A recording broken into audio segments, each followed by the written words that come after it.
Testing 1, 2, mic check.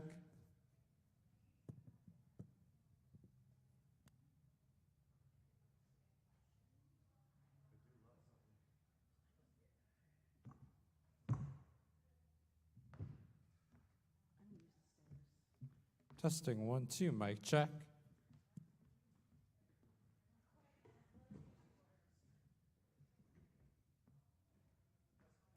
Testing 1, 2, mic check.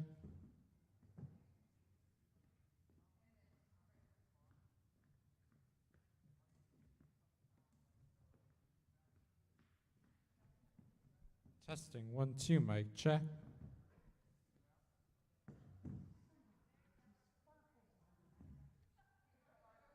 Testing 1, 2, mic check.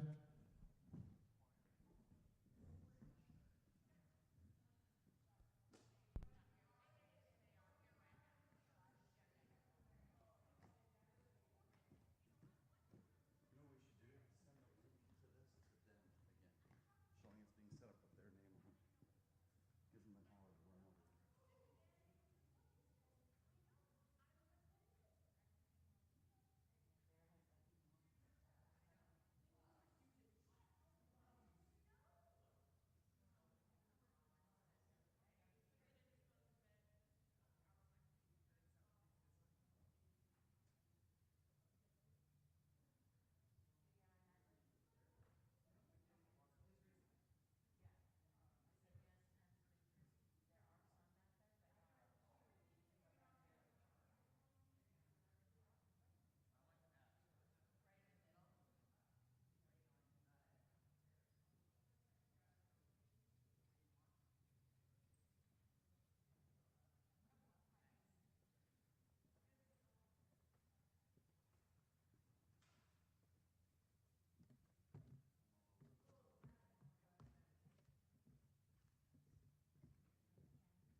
musical interlude by Casey Jones. Right. None other than Fresh accent. that's what he's doing right now. Are we allowed? Probably not. We rented a place, we get all sorts of drums.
Testing 1 2. Testing 1 2. Mic check.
Testing 1 2.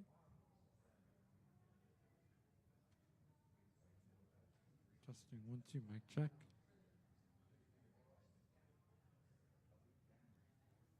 Testing 1 2. Mic check.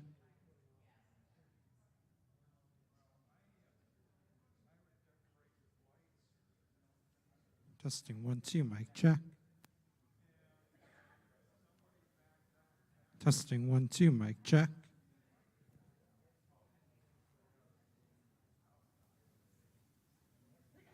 Testing 1 2. Mic check.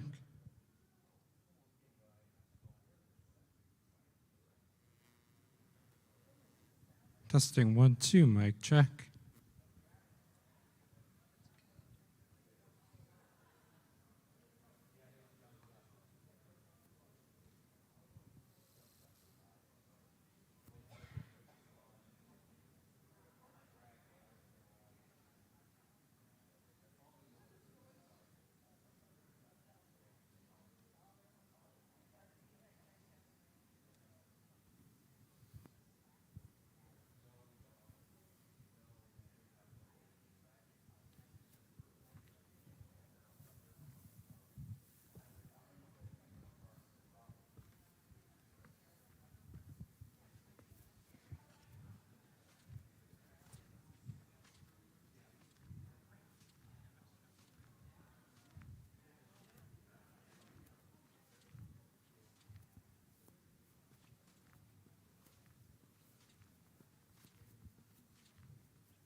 there, everybody.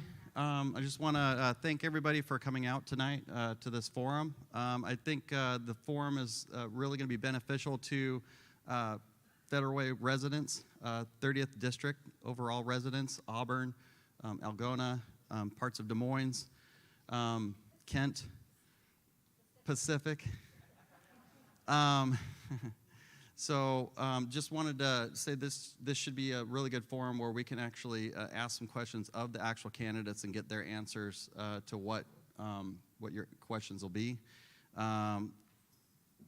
So tonight we're going to, the reason why we're doing this, the reason why Stand Up Federal Way is here in itself is because a group of citizens got together just frustrated with the crime, the homeless drug addiction problem that we see right in our face that's growing, and in schools being not performing, the kids not being taught what they should be to be able to move on in life and be able to succeed. And I mean all kids, not just some kids. A lot of people are taking their kids out of the school district, and I don't think that should be a thing. I think that your kids should be able to go to the school that's closest to their home and their friends, and that's the best way to grow up. That's what I did. I've lived here for 50 years. My name's Ken Blevins. I'm one of the founding members of Stand Up Federal Way. We were, trying to fight crime out there, clean up encampments, picking up needles, and making our city aware of what was going on here. And we found out very quickly that a lot of the elected officials didn't really care, it seemed. They weren't aware of what was going on, and there was a lot of going on without us knowing as citizens. And we went out there and talked to people door to door and found out that they didn't know that that there was so many needles around, that there were so many homeless, drug addicted. And when you got to talk to them a little bit more, then they, oh yeah, you mean down in 320th and Pack Highway and that kind of thing. I said, well, that's our town. That's where it is. And in Auburn, it's they have different areas down there as well. And so I think the more we bring this stuff to light, the more the people are going to want to make sure that we don't live through this, that the people that are homeless and addicted don't have to live through what they're living through. Crime, hopefully we can address that with the same situation and so on. So we started the Political Action Committee because they just weren't listening as citizens. We had a meeting and nobody was happy about the drug hotels that were coming here, that they're actually going to fill next month right in the downtown area of Federal Way with mostly chronically homeless from Seattle. And nobody agreed that they should just bring them here without actually requiring treatment, background checks, and so on, yet they still did it. And that was a state law to regionalize homelessness.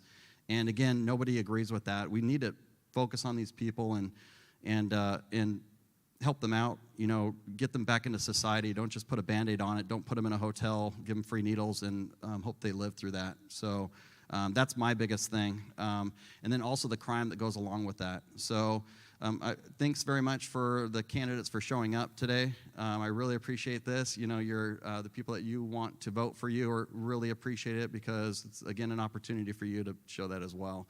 So tonight we're going to go with the pledge right now, and we'll have Jack Walsh come up here. He's a council member, newly elected council member of Federal Way, and he'll start us and lead us in the pledge. All right, please stand for the pledge. I pledge allegiance to the flag of the United States of America and to the republic for which it stands, one nation, under God, indivisible, with liberty and justice for all. Right. Thank you. And I've been asked to introduce our moderator, the esteemed Glenn Morgan. And he is with We the Governed. And he is, we were privileged to have him here in town with us just a few weeks ago for a stand-up function, and it's great to have him back once again. So Glenn, it is yours. Well, thank you so much, Jack. Thank you so much. It's always good to be in Federal Way again. I am a TJ grad, so class of '89. I don't know if anybody else here is from TJ, but it's always good to be back up in Federal Way. I don't live here now, so but it's always good to be up here visiting with my friends, and I've seen some of the old neighborhood. I have been a candidate like some of these people up here on stage before, and I've been through some of these formats, and I've also occasionally hosted candidate forums like this before. So I want to first go over what the intention of the event is tonight, which is to showcase some of the people who are running for office today, for you to be able to hear in their own words what they feel about some of the issues that face you and the rest of us in our communities. So it's not about got you questions. It's really more about you getting a chance to hear what they have to say. The format here is we're going to start out with each of them giving us an introduction to themselves. Now, I don't have a specific timer on this candidates, but I'm assuming you guys are all professionals and you know how to do that within a few minutes. You guys have been doing that for a while as we come into the twilight of the campaign here. However, then we're going to go into a basic format. And if what you can't see from the audience up here is that the candidates have a yes or no card. And there's 8 questions. There we go. Thank you so much for demonstrating for the audience. And we have a couple of prepared questions here from Stand Up Federal Way that we're going to ask the candidates to give a yes or no answer to those questions. And then they can go into the nuance as to what their yes and no answer is. Because I know sometimes it's not quite that simple, but we still want to have a yes or no answer on these questions. And when I was a candidate for office and they did that to me, that was always the most fun. And then we have also, and they get 2 minutes to answer. So each candidate gets 2 minutes. For each question, they get 2 minutes. And then there's going to be time for audience questions, which I'm assuming they're preparing and will bring up towards the end of the program. And then we'll be done. And hopefully all of you in the room will be leaving this room feeling like you're far more educated about the people whose name is going to be on the ballot coming out here very shortly. So with that, I think I will start off from left to right from audience standpoint, and we will start on the Senate side. And if our first candidate here could introduce themselves, and we'll go right down the table.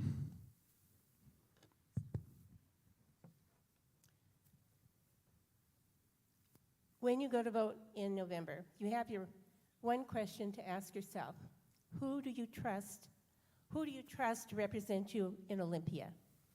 I have been a steward of your public trust for over 20 years in this community.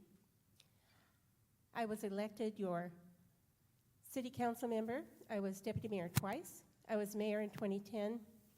I then ran for the state legislature, where I served 2 terms, and now I'm back on the Federal Way City Council as council president. I helped build City Hall, that's paid for. I helped build a community center that 1,000 people a day use. I've always been concerned about you, about your taxes. I've gone to Olympia to lobby, and I've gone to Washington, D.C. 7 times to lobby on your behalf, bringing back $12 million for road improvements. Why am I running? I am running because I'm appalled. I'm appalled at what happened to the community I tried to help build. The community I planned for the downtown to look a certain way, with street trees, to make it look lovely, with planters, with lights at Christmas. But I never planned for homeless drug addicts to be sleeping on our sidewalks, be doing drugs, open air, right in front of our motels, right in our parks, where our children are picked up for school. I'm appalled that we have 100 cars a day, double from last year, being stolen every month. I'm appalled that our catalytic converters are being stolen right out of our parking lots while we're in shopping, that people can go into our retail stores. They can't get charged unless they steal $1,000 worth of goods. They get these goods out of the store, and once in their car, they know they're home free because the police cannot pursue. Why cannot they pursue? Because of the legislation in Olympia that my opponent voted for, House Bill 1054. And then when there was a fix sent to the Senate last year to change that police pursuit bill. She voted against it. Now, what does a police pursuit mean? What got changed? What got changed from two things, from reasonable suspicion to probable cause. The difference in that is a very simple delineation. If I'm the police officer and I'm coming into a cul-de-sac responding to a person who's called because of domestic violence, and I see a car whipping out of that cul-de-sac, I can reasonably assume that that's the perpetrator. But under the new law, I can't stop that person. I have to go to the door, knock on the door, take a statement from the woman, get a description of the person, and then try to chase. Well, the guy's long gone. The woman may not say anything because she's scared he's going to come back. That's the difference between probable cause and reasonable suspicion. I'm going to tell you a story. I was driving down Pack Highway 2 weeks ago. It was a Sunday. There was a game on. There was really nobody in the highway. I was shocked. Sunny afternoon, and I saw a girl running. She had a backpack on. She was young, high school age. And this big guy was chasing her. He had a backpack on as well, 6 feet tall. And he was catching up to her because she was getting tired. And I knew they weren't students because why are they wearing a backpack on a Sunday? Probably homeless. So I drove up next to him. My window was open. I said, "Leave her alone," yelling at him. And he said, "Mind your own business." And I said, "Back off." I drove up to her, a little further up, and I said, "Do you need help, hon?" She said, "Yes." I opened my car door. He was gaining, just about to grab her, and I yelled, "Back off." He did. Shock. I thought he was going to shoot me. She was clearly delusional. She was under the effects of drugs. I took her to a bus stop, and I said, "Get away from that guy." And let me tell you, the money is not in drugs. It's in human trafficking. All I could think of was if that was my grandchild, I'd want somebody to help her because the police cannot. They cannot do anything about what's going on. Human trafficking is worth $300,000 a year, renewable. Those girls are being grabbed, taken to motels, other states, and they're gone. They're lost. You need to understand it's happening right here. So I was appalled. I'm appalled at what's going on with our drug-addicted homeless. I'm appalled at what's happening to you. Have you gone grocery shopping lately? Have you gone to get your gas? It's already, I think we're the third highest gas tax in the nation. In January, it's going up another, at least 46 cents. We will be the highest gas tax in the nation. And why? What's that going to pay for? Climate change. Okay, you have to understand what's going on. We cannot hire more police officers to get us out of this. We have to change the legislation because if you hire the police officers and tie their hands, they can't do anything. So that's why I want to go to Olympia. How do you know you can trust me? Because you've seen what I've done for you for 20 years. I'm not going to change. Besides, I'm too ornery. Goes with the age. Okay, I also think that we need public safety for our children to go to school.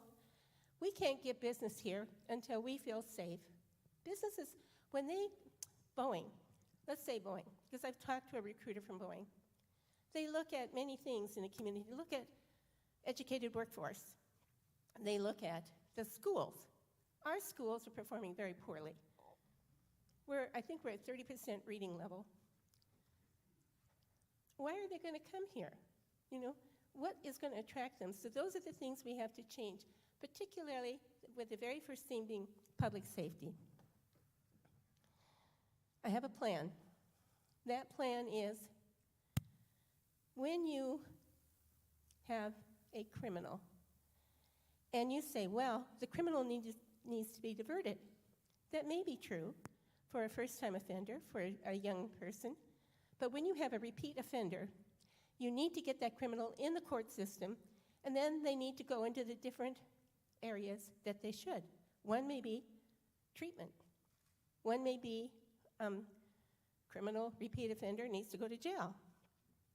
One may be if you need to get out of the homeless situation you're in. You either get treatment, you get in the system, or you leave. Those are the only options. We can't just hug these people and love them to death and put them in a nice warm place. How do I know that won't work? It didn't work with my stepchild. My stepchild was hugged and loved in a hotel for 10 years, and she did die in the streets because the drug, heroin, is so powerful. It takes over, and it gets worse and worse and worse, and they finally got evicted. So you need to understand these are not simple answers, but the very first thing you need to do is you need to make a change because we can't have what's going on right now. My name is Linda Kochmar. I'm running for state senate. I'd appreciate your vote. Thank you.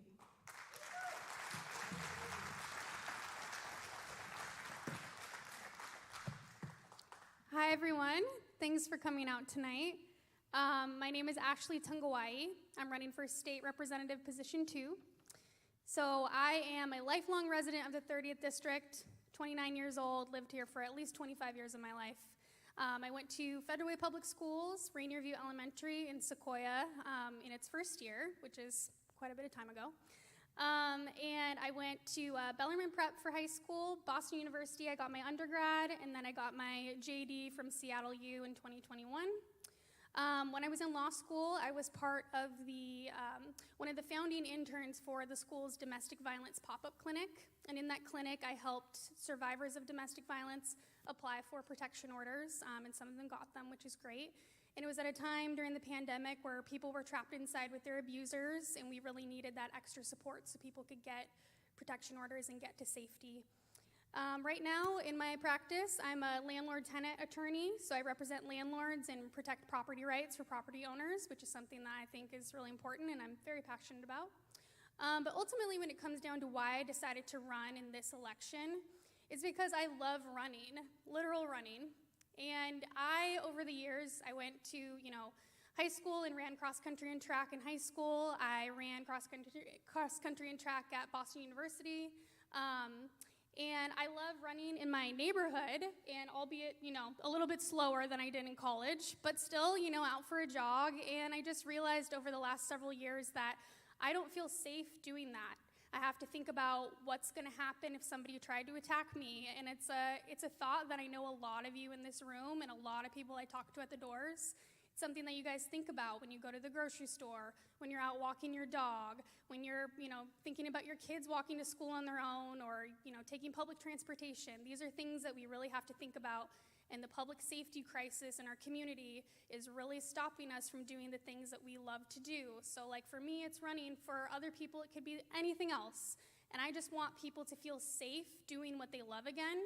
I'm really passionate about that, and that's why I'm throwing my hat in the ring for this election specifically, because crime and public safety are the #1 issue. How do I know this? Because I talk to people at the doors every single day, and that's the #1 issue that people give me. And I want to make sure that when I get to Olympia, I am fixing crime and making people feel safe again, and that's what I'm dedicated to doing. So again, Ashley Tungawai, running for state rep, position 2.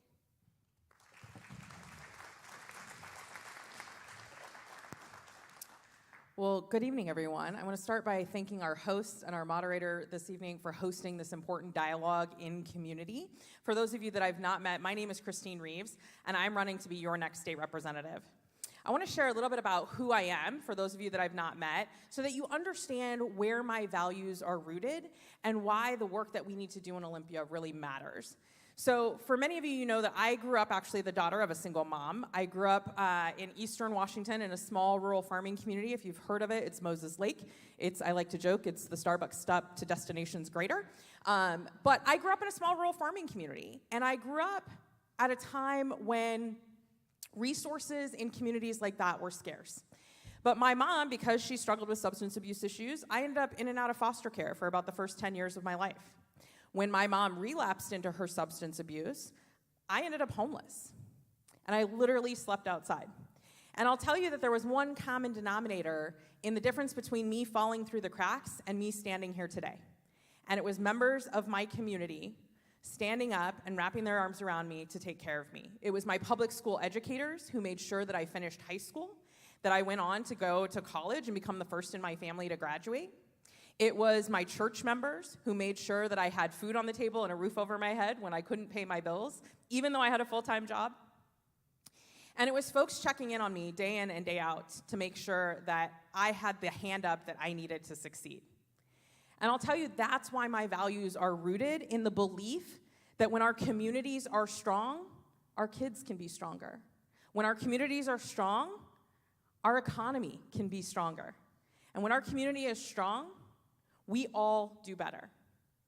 So I'm running to be your next state representative because I believe in the fight for our kids, for a public education that actually helps our kids get where they need to go. As an economic developer and a small business owner, I believe in fighting for an economy that actually puts small businesses first as the engine of our economy. And as somebody who knows what it's like to be on the margins, to be on the edges, I'm fighting for a future that includes us all. Because at the end of the day, that future starts in this community. I just want to share a story, as a lot of folks here tonight are going to talk about public safety. I have a 7-year-old and a 9-year-old. And I'll tell you, I get up every day thinking, I don't know about you, but my kids did not come with a parent's manual. I don't know if anybody has one and wants to slip it to me afterwards, please feel free to. But I'll tell you, I get up every day thinking about how to make sure that I am teaching my kids the difference between right and wrong. The number of times that I've had to stand in community and watch somebody walk into a store in our community and walk out with something that doesn't belong to them. Quite literally. And have to look at my kids and say, it's not okay to steal, but then explain why somebody's not going to respond to the fact that somebody just stole in a store. Our community is hurting. Whether it's high gas prices, whether it's property values that are skyrocketing with no influence from us, whether it is having a hard time keeping a roof over your head. And I've talked, like my colleagues, have talked to a lot of folks at the door. Our elders are worried about keeping their homes. Families are worried about paying their taxes. People are struggling to figure out how to get to and from work every day. Our communities are struggling. We need people in Olympia who are going to focus on putting problem solving for people first. And that's the work that I am committed to doing. That's the track record I have. And I am excited, quite frankly, to take that skill set back to Olympia to make sure that the problems that our communities are facing are at the center of the work that we are doing on behalf of our community. So again, my name's Christine Reeves. I'm running to be your next state representative, and I'm so thankful to have the opportunity to be here tonight. Oh.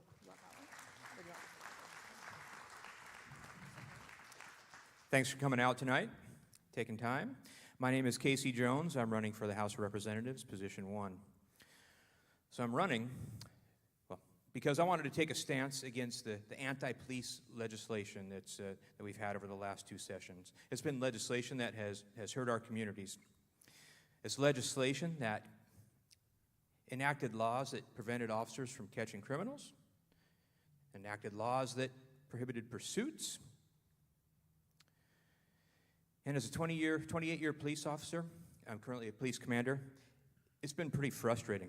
You know, community members have been complaining about, you know, what's happening here, the high crime.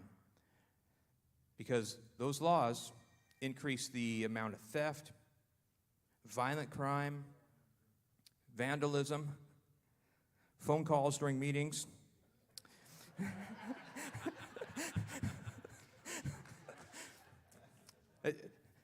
Frankly, officers were prohibited from doing their jobs. And, you know, I heard officers around complaining, and I was complaining. Members of the public were complaining. And then I came to a realization that I could do something about it. I've got this experience as, you know, as a police officer, and I live here in the district. I'm gonna run for office. I need to do something about it. I want to go for the very same seat that caused some of the laws that have really hurt us. So, when elected, I'll work to repeal legislation that has legalized hardcore drugs like methamphetamine, heroin, fentanyl, cocaine, and that's important because it's killing people.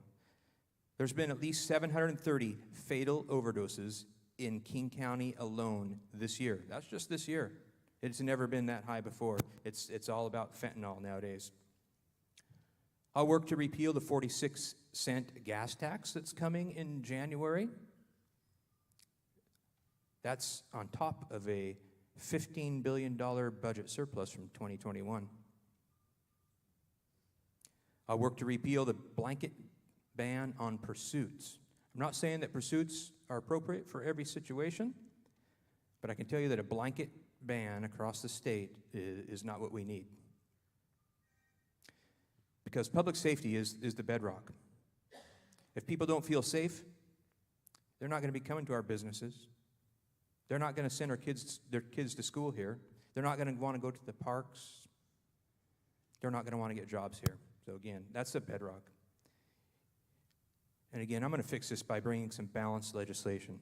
Something that puts, where there's an approach where we can't continue to have a lack of accountability. We certainly don't want the other side where people would be getting arrested for the slightest violation. No. There's this happy medium where officers can do their jobs. The people that smash out the windows at our businesses several times in a row can get into the system, get the help they need.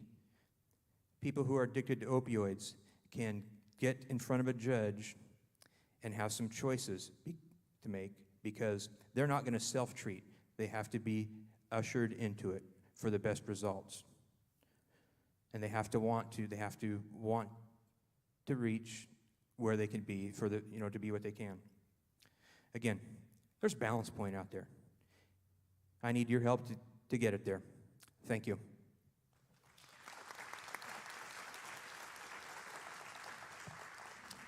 All right. Those are the opening statements, and now we're going to get into the program. Really, my job is entirely about trying to keep the flow of the questions going here, and I'm hoping that the candidates here will work with me on that. They have 2 minutes to answer the question, and it looks like I'm going to be the timer up here, so I will try to hold you to that pretty close and tight. Again, we have a yes or no answer, and then you can go into a 2-minute description as to why you believe that yes or no. I think to make this the most efficient, and I'll take a little bit of an MC liberty here, I'm going to have all of you answer the question yes or no first, and then we're going to go into your explanation as you go down. And again, I have 8 questions, 2 minutes each, right? It's not hard to do the math. And we're going to try to get through these as quickly as we can.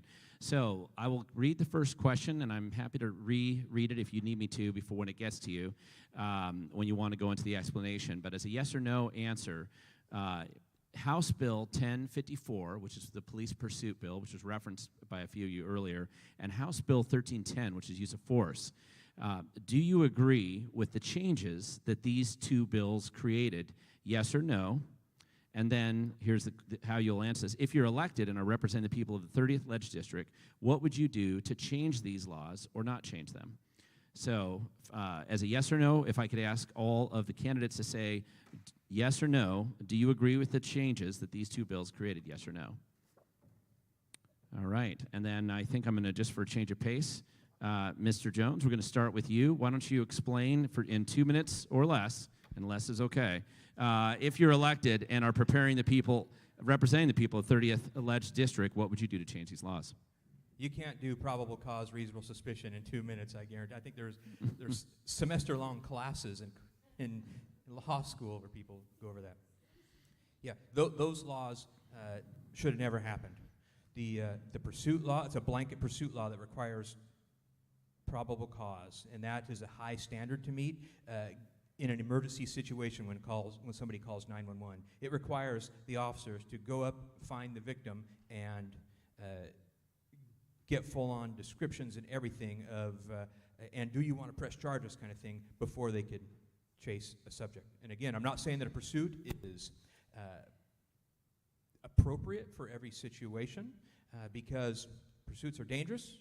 Some agencies across the state don't have pursuit policies, but having a blanket policy across the state, no bueno. So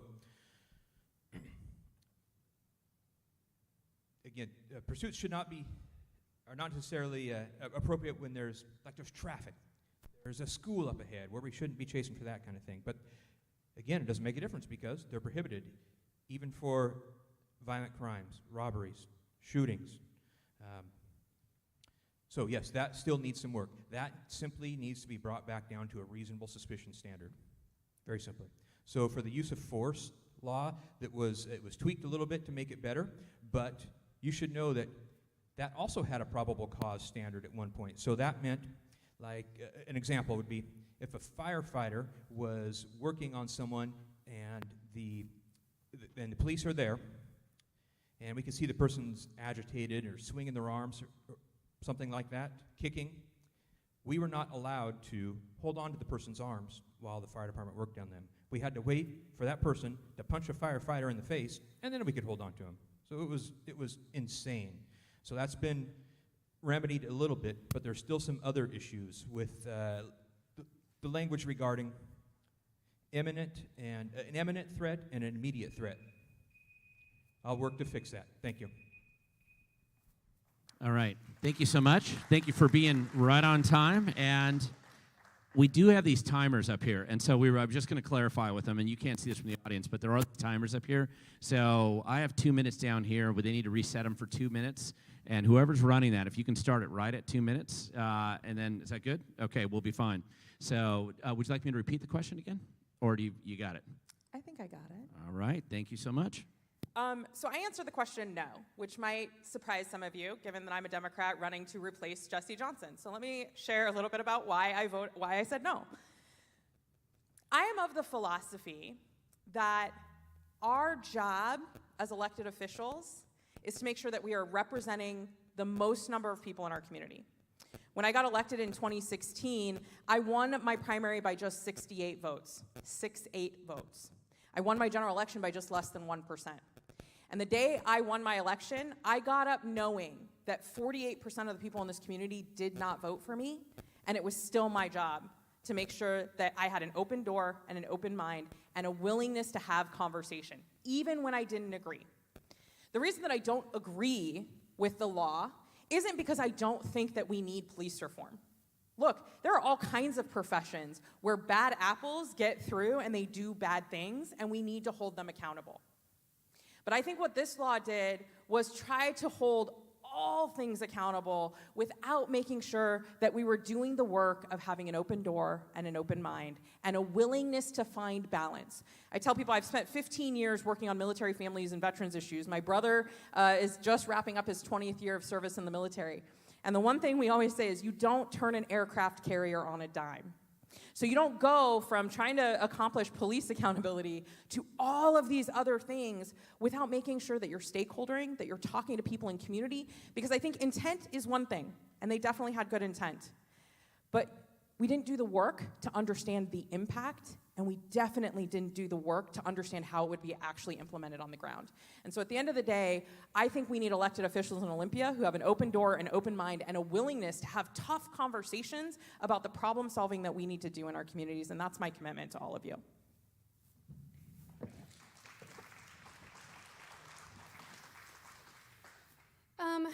Well, I'll say we know that these bills coming out of the legislature have held there's one group that's not being held accountable, and it's criminals. We definitely need to stop that. I think what's happening with the police pursuit reforms, the people that are being harmed by it are the victims of crime. You know, if we've changed, and you know, I'm a lawyer, so I understand reasonable suspicion versus probable cause quite well. But if you're going to have a probable cause standard, that means that, you know, if you get, you know, battered by someone and you can't give the exact description of that person that gives the officer probable cause to pursue them, then you're out of luck. And I just don't think that that's an acceptable answer for people who are victims of crime. And I completely agree with Casey where he says, you know, maybe high-speed vehicle chases aren't the answer for police pursuit, but I think that we're in a day and age where we can get really innovative. I talked with a representative from the Fraternal Order of Police, and he said, you know, an option that they've brought to the legislature is drones and doing pursuits in that way. You know, I think that if you get a group of people in the legislature who are really open to some innovative ideas to fix some of those small problems, we can really have a good policy that you're gonna be able to protect victims of crime, and you're not gonna get these big pendulums swing back and forth for people who think differently about police and what role police should play in crime and you know, solving crime, things like that. So ultimately, I know that my colleagues and I, we want to get into the legislature so we can fix these bad bills. I mean, there are probably numerous victims of crime in this room today, and I just want to make sure that you're not the person who is having to deal with the lack of accountability anymore.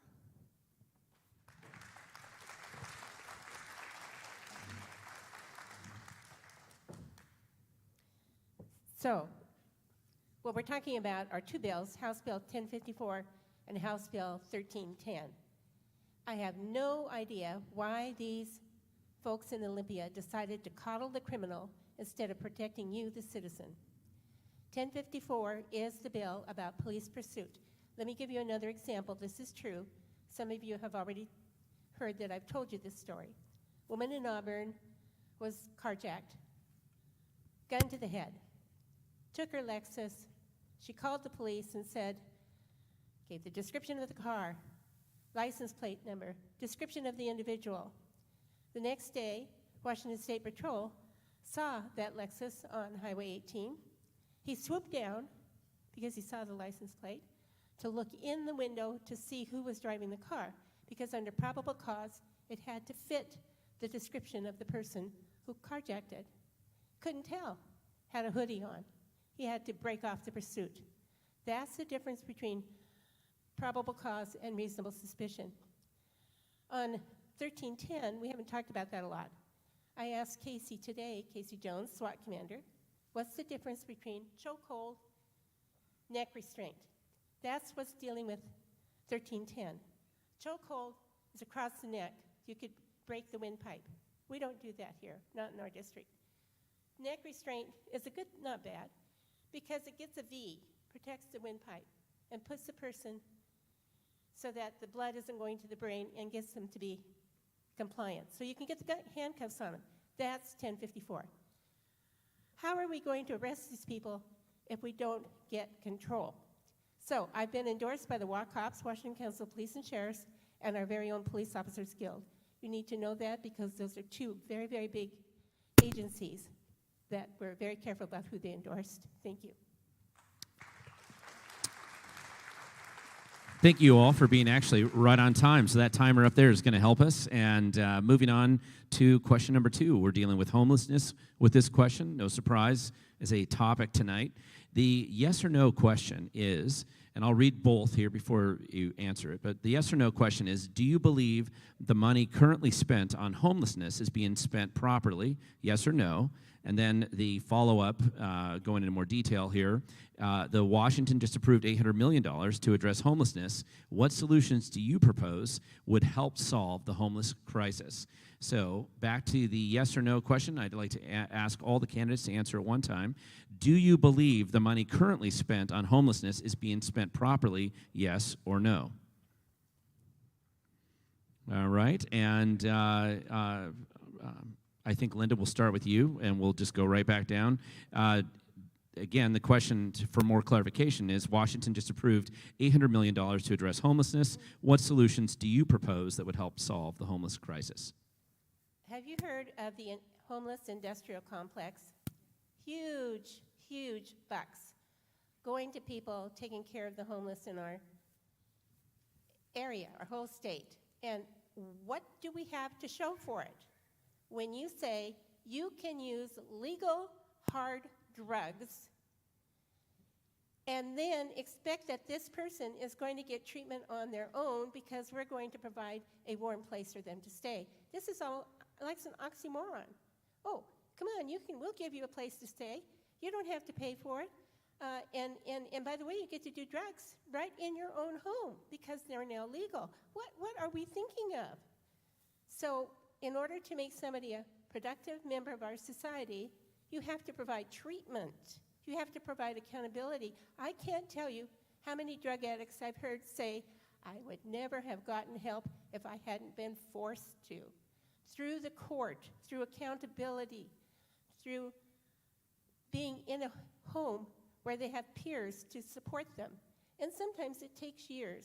So we're spending money.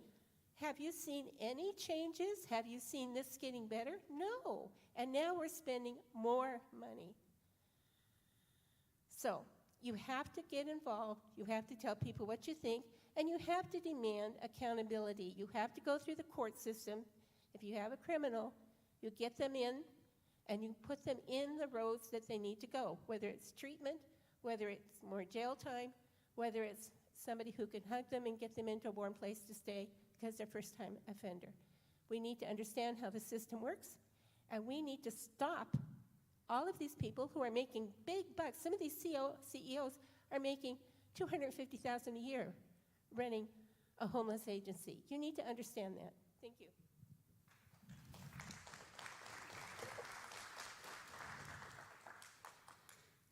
So I think there's two ways that you can approach homelessness when you think about it as a general problem. You can either approach it from the aspect of the economy, like people have become homeless for economic reasons, or people have become homeless because they're addicted to drugs. And I think right now what we're seeing in our community, because everybody sees it every day, and this isn't about stigmatizing homelessness, this is about living in reality and being honest about what's happening here and not treating people like they don't understand what's going on. We have a drug addiction problem in our community and in our state. You know, fentanyl is on the rise.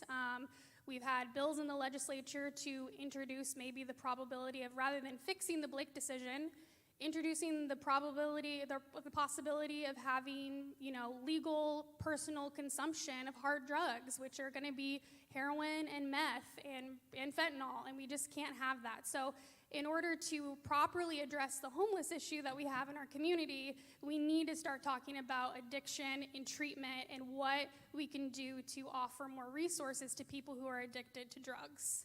And I wish it wasn't the case, but we've had a homeless crisis probably for half of my lifetime, and that's quite a bit of time. So whatever we're doing now, we need to change course and get some fresh ideas and a fresh perspective because it's just not working.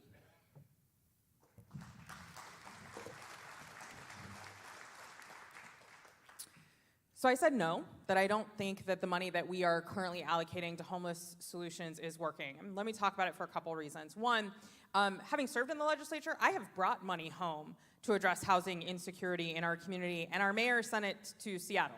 I have worked as somebody who has experienced homelessness to actually address housing insecurity in our community. And what we find is you can throw as much money at solving homelessness as you want.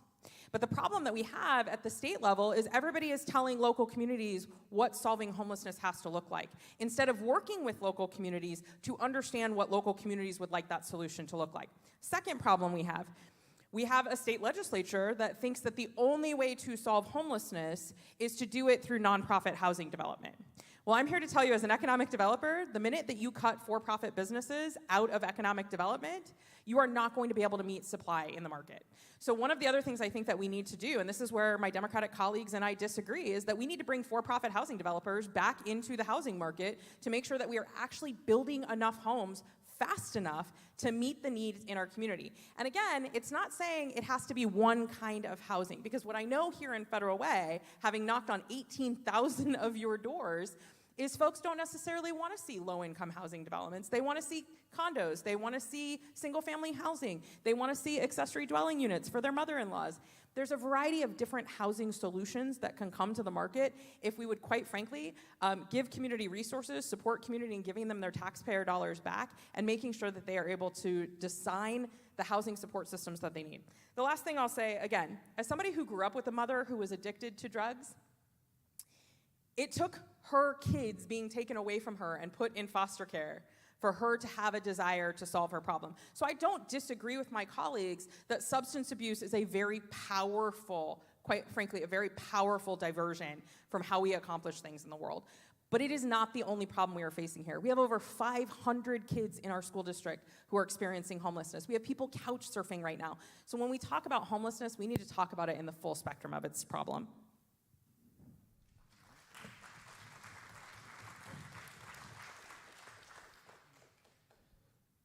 So homelessness in this district comes down to a couple of things: drug addiction and mental health, sometimes a combination thereof. And this was made worse by my opponent in the legislature over the last 2 years with the legislative response to the Blake decision. The Blake decision was a Supreme Court case that said, hey, legislature, you need to adjust your drug laws a little bit.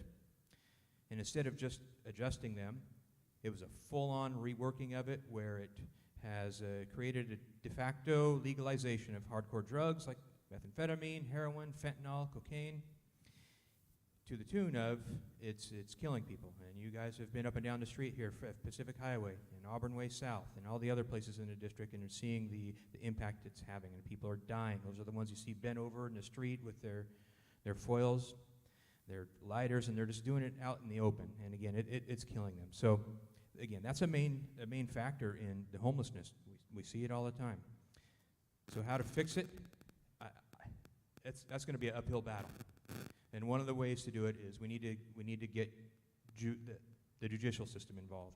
And if a person's arrested and they're standing in front of a judge who has these options at their disposal for treatment, the judge can say, I don't want to put you in prison, but rather I have this a drug treatment program. And the people who are drug addicted would say, yes, I want the drug, I want treatment, I want to get better, I want to be a contributing person to this, to our society. So again, we need to involve the judicial system so that they have options when people are unfortunately arrested before they die from drug overdose. Thank you. All right, thank you, candidates. We are moving on to question number 3, and this is about hotels, health through housing, permanent supportive housing. So the yes or no question is, do you think that it is okay for Federal Way in Auburn to house chronically homeless, drug-addicted people from Seattle without requiring drug treatment and background checks? That's a yes or no question, and then you'll use your time to explain your answer. So if all the candidates could raise their yes or no, and again, we have unanimous opinion on this, so it's no, and I think I will start with Mr. Jones. If you want to answer this, we'll work our way back down the table. So put you on the hot seat again and explain your answer. Can you do the question one more time for me? Sure. Do you think that it is okay for Federal Way in Auburn to house chronically homeless, drug-addicted people from Seattle without requiring drug treatment and background checks? Yes or no? And explain your answer. So there's a couple of different points in your question that I'd like to address. One is that one, we should not be doing this without treatment. I mean, that should be a standard. You have to be in treatment because you're not going to get any better, and it's just going to perpetuate the problem. If we give 4 walls and people will be inside dying even more than they are now. It's destroying families. I'm sure many of you have had family members or know people who have been impacted by this. So that's bad, having no treatment. Also, it's concerning that many of the rooms that are getting converted to this type of housing, they're not from the area here. You know, if we're going to do that and we're going to take a well-rounded approach, let's concentrate on the people who are actually from this area as opposed to having them bust in from other urban areas or from other states, as a matter of fact. So start with Federal Way, start with the people here, get them to housing. And the county also should not be able to come in and buy up a for-profit hotel and be Big Brother and say, we're putting this here. And municipalities are not able to stop it. That's another problem that I would address in the legislature. So, again, giving them a full-on room is not going to help them get off drugs, and we should be concentrating on Federal Way people first. Thank you.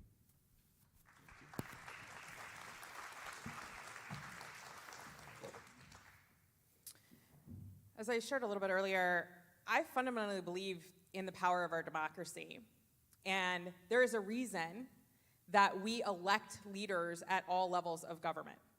There is a reason that you have an elected city council to make decisions for the community in which you live. So my question would be that ultimately, as this work is happening, what have we done to engage our city council in addressing homelessness, whether it's through permitting processes, whether it's through ensuring that money is being allocated and resourced properly? My question would be, how are we making sure that our city council is doing the work necessary to address homelessness in our community as well?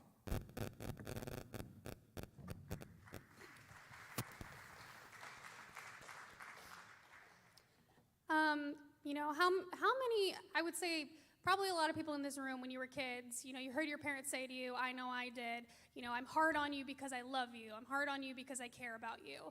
And like, that's how I view the, you know, housing chronically addicted people in hotels in our community. You know, it is great to get, absolutely you want people to be off the streets and not be living on the streets. And if that was the underlying issue, you know, then they would be able to get back on their feet. But the problem is with housing them with no accountability and no tough love there and no opportunity for rehabilitation, you're just allowing the problem to perpetuate and continue. So you're just putting a Band-Aid on a bullet hole, if you will. You know, we need to make sure that if we're giving people housing in those situations and the underlying cause is because they are addicted and they need treatment, let's give them that treatment. It's not very compassionate to just let people sit in a hotel that's not very appealing to live in and do drugs and live a terrible life. I want better than that for our community. I don't want people living that way. So I think in order to take a compassionate approach, you need to be like a parent and say, I'm tough on you because I love you and because I care about you. And you're going to get treatment if you want this housing. We're not going to just let you fall through the cracks.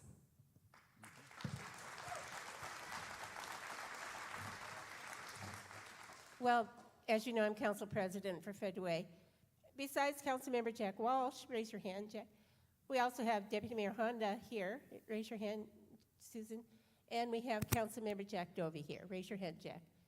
So we've been struggling with it. The question is regarding the county, Dow Constantine, buying the extended stay hotel. That's the hotel right over off of 320th and Pack Highway. That hotel has 101 rooms that will be converted for homeless drug addicts, 85% from chronically drug inebriated addicts from Seattle. That means 85 people, 15, 16 people from our area. This is astounding. We've said over and over and over, if you're going to have that hotel in our city, we have the right to discuss how that hotel will be run. We want to know who's running it and what the requirements are to live there.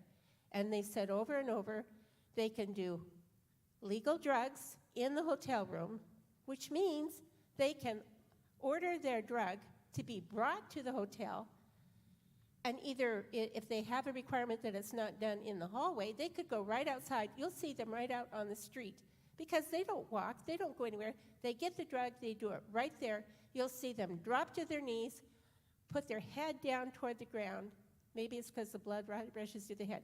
We've tried over and over to get them to work with us, the county, and they will not. They have the money, they have the power, and so we're doing everything we can to try to protect you. So what have we done for the community as a whole for homelessness?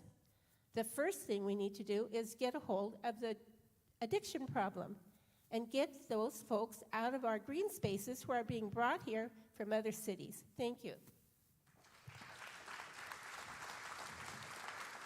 Thank you to the candidates. You get extra bonus points for finishing well under 2 minutes. So at least bonus points from me. Just a real quick point. If you have questions that you want to ask the candidates, please submit those.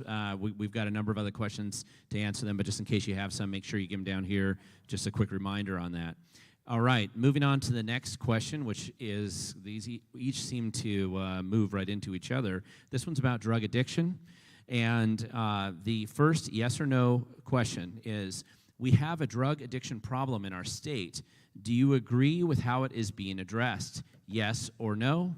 and then please explain your answer and what changes you would make if elected in your allotted time. So do we have a drug addiction problem in our state? Do you agree with how it is being addressed, yes or no? Please show us your cards. Candidate? All right, yes or no, or no answer on all of them?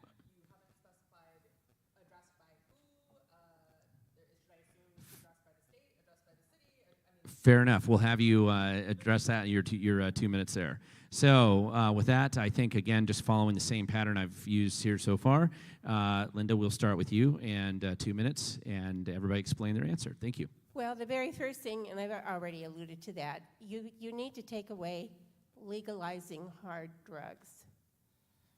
According to the Blake decision, you can have a certain possession, a certain amount of personal possession. We need to change that law from putting in one word, knowingly, having knowingly drugs in your possession, and it's hard drugs. And the reason for that is you're just going down a slippery slope. You need to understand that if you see a square of tinfoil, don't touch it, because that's what they're smoking fentanyl off of. Little blue pill called Percocet, something you can get right on Craigslist. It's not Percocet. The chemicals have been shipped from China to Mexico, where they've been made into little blue pills to look like a pill that you might get from your pharmacist, and they're selling them, and some of them have fentanyl in them, and people die. So how do we change what's going on with the drugs in our state? We're not handling them well at all. We need to change it back to being stop legalizing hard drugs in the state. And then, once you stop legalizing hard drugs, people need help. They need treatment. We need treatment beds. I had the CFO of St. Francis Hospital say, I don't want to discharge a person, a drug addict, out into the community. They're just going to go out and sleep in the woods. They need beds for them to go, treatment beds. They're not sending them to Western State. That's not a good place. They need homes where they get treatment, and they have peer support in these homes.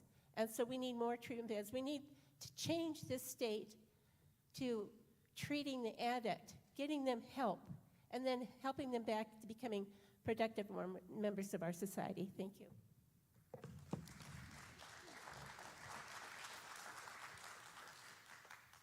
I would say first and foremost, the legislature is not addressing the drug addiction problem we have in the state of Washington because they have not fixed the Blake decision. As my colleagues have said up here, the Blake decision basically made hard drug use legal, and the legislature could have introduced a bill to fix it that added the element of intent because it was a strict liability statute, and they said that was unconstitutional. That's fine. But the reason why they didn't do it is because they don't want to do it. So we can't be fooled in this election thinking that, okay, maybe they could have, they should have. No. Instead, there was a bill introduced in the legislature, and I looked at it today, and it would legalize personal use of hard drugs. And it's only a felony if you have in excess of what they determine is personal use. And it includes cocaine, it includes meth, it includes heroin. And so if you are going to legalize open-air drug use specifically in a codified statute, then you're definitely not acknowledging that there's a drug problem in our community and that heroin, fentanyl, and the deaths are increasing. I think Casey has said before, 700 overdose deaths in the community. I mean, that's not just overdoses, those are deaths, and that's scary. And we definitely, at the legislative level, need to be fixing that. And the majority party has the numbers in order to make that law come to fruition. And so we need to make sure that that doesn't happen in this election.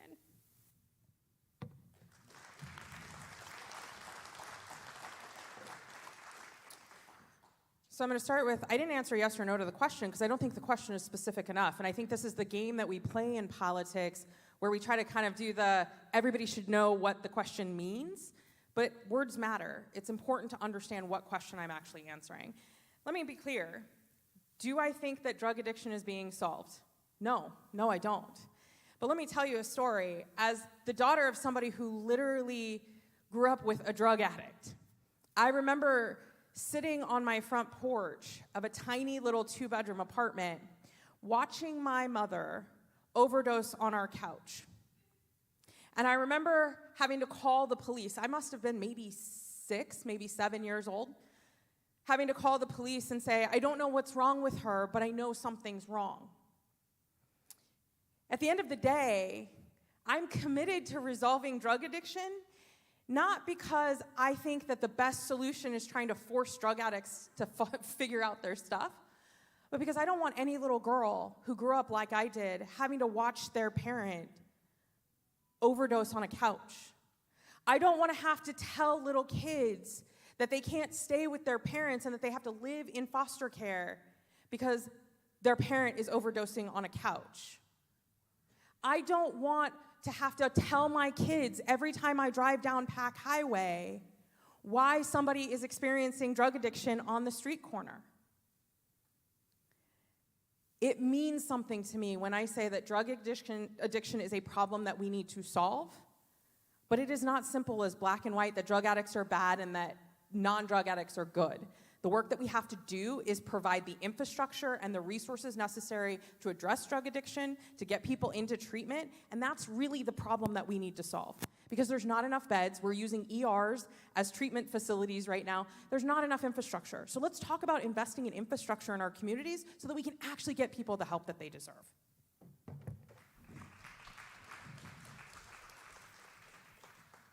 So I'll talk a little bit about the Blake decision. That was a case where officers arrested a gal, and she had drugs in her pocket. And she said, "Those aren't my pants."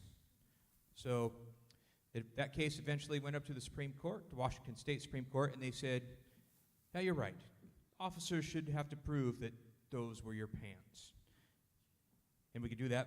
The legislature could have done that by adding the word knowingly to the law. The person knowingly possessed drugs, and that would satisfy it. But instead, the legislature, including my opponent, really worked the law over, and they made it so a person would have to get 2 written warnings to go to drug treatment, but the legislature did not establish a computer database system to track all that. So the officers would have no way of knowing if a person had been warned on it before. They also made it so that hardcore drugs were misdemeanors, which puts it into municipal courts where we don't have a lot of prosecutors, defense lawyers, and a system to handle drug cases. County courts, where they previously had been prosecuted, they have hundreds of prosecutors and defense attorneys and people to work through the system. So, but what to do now is get the judicial system involved, and we have empty jails. We have empty beds that could be converted to treatment centers. We can't lock these people away. That is not compassion. We can't let them die on the streets. That's not compassion. There is ways to be able to use the beds that we currently have. Again, empty jails, empty wings of hospitals. Thank you. All right. We've talked about crime, homelessness, and drug addiction, and the next happy topic is going to be about the gas tax. First question, the yes or no question is, do you think it's appropriate for our state to double our existing gas tax after this election at a time of a major inflationary crisis and looming recession? Yes or no? And then what will you do if elected to address it? So, again, for the yes or no, do you think it's appropriate for our state to double our existing gas tax after this election at a time of a major inflationary crisis and looming recession? Yes or no? And you can all raise your hand. Yeah. No is going to be probably the default. So what will you do if elected to address it? And Mr. Jones, we'll start with you. So it's certainly not appropriate to double that, especially considering, and you didn't bring it up, the $15 billion tax surplus last year. Why the heck are we asking for new taxes when there was already a surplus last year? So what can we do to fix about it? I know that the carbon tax credits have been a big issue on this. We need to take a look at that, find out what slice of the pie is actually going to our roads, which is what the gas tax is for, to make sure that the roads can be taken care of, that our infrastructure can be taken care of, whether it's construction, maintenance. So we need to look at that slice of the pie, figure out what is needed, because there's going to have to be taxes for that. I mean, we have to keep our roads going. We have to keep troopers on the highways to manage and help with the roads. We have to have the commercial vehicle enforcement so that we don't have people out ruining the roads. So again, take a look at the slice of the pie. How's it being spent? Because unfortunately we do have to have it, but not when there's $15 billion in surplus. Thank you. So I'm an emphatic hell no.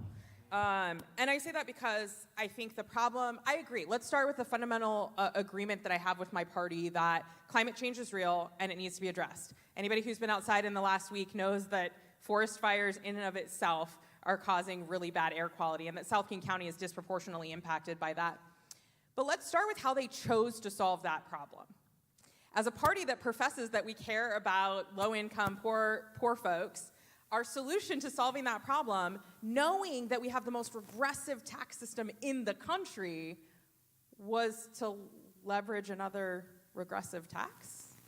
That's not a solution. All that does is mean that the rest of us have to live with trying to make ends meet and pay for gas and pay for groceries, because, by the way, sales tax is going up.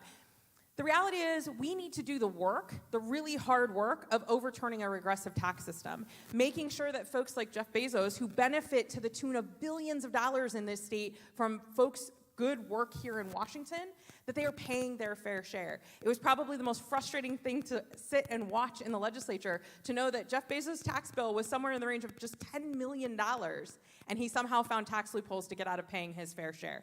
We need to make sure that the people who are benefiting off our labor in Washington are paying into the system so that working families like you and I don't have to pay at the pump. So what will I do? I will work to implement an excessive wealth tax when I get, I know, Democrats, not surprising any of you that I say I'm going to implement a tax. But let's focus on actually solving the problem and taxing the folks at the highest levels to make sure that the majority of us actually have a fair economy.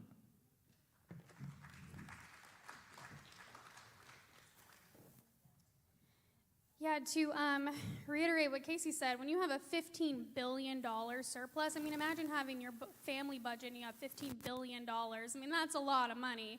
So if we have $15 billion in the legislature right now that we could spend, frankly, I don't think we need a capital gains tax. I don't think we need an income tax. I don't think we need a carbon tax. Ultimately, there are a lot of taxes that we could be cutting if we really care about giving working families more money to keep in their pockets. And it's especially important in our district that is a commuter district between Seattle and Tacoma. You are going to be driving your cars. You are going to be paying more at the pump because you're filling up more, because you're driving more. And ultimately, the carbon tax, make no mistake, is punishment for people who want to drive carbon-powered cars. And all it's doing is punishing the middle-class people who have to commute to different places, who don't want to take the light rail, because frankly, the light rail isn't a lot faster, and it's not safe right now, and it's just not the project that we maybe thought it would be. And so also, if you're saying that, okay, we can't cut the carbon tax because we need to have it for transportation projects. Okay, well then cut the sales tax. But ultimately this is, I agree with my colleague over here. She says that, this is a regressive tax. Yeah, it's not about regressivity. It's about revenue, and it's about getting as much money out of our pockets as possible and giving it to the government who already has a lot of money, and they could be giving you tax relief. So I think it's incredibly cruel and a terrible policy.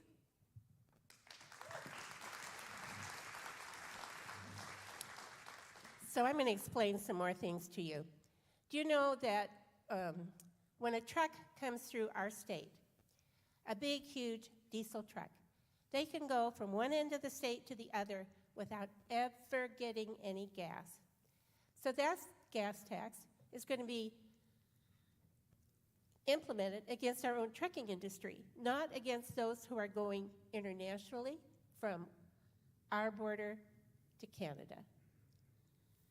Another thing, have you heard of the gas usage tax? That's what the legislature is talking about right now for hybrid vehicles, or for electric vehicles because they don't get as much gas, and we've bonded the roads, and we need to pay for the bonds. So they're trying to figure out a way to get money from the people who are driving the hybrids.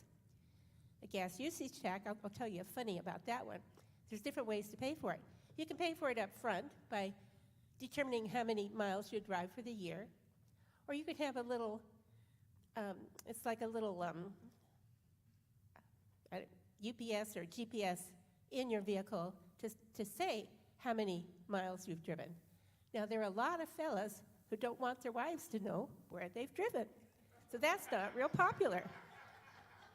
I thought that was pretty interesting, or it could be the reverse. So that's the gas usage tax. And for some reason, they think by 2030, you're all going to be able to go out and buy a Tesla. Are they crazy? Do you know how much a Tesla costs? And the battery in the Tesla costs almost as much as a Tesla. So if the battery goes bad, you're screwed. So, gas tax, 46 cents.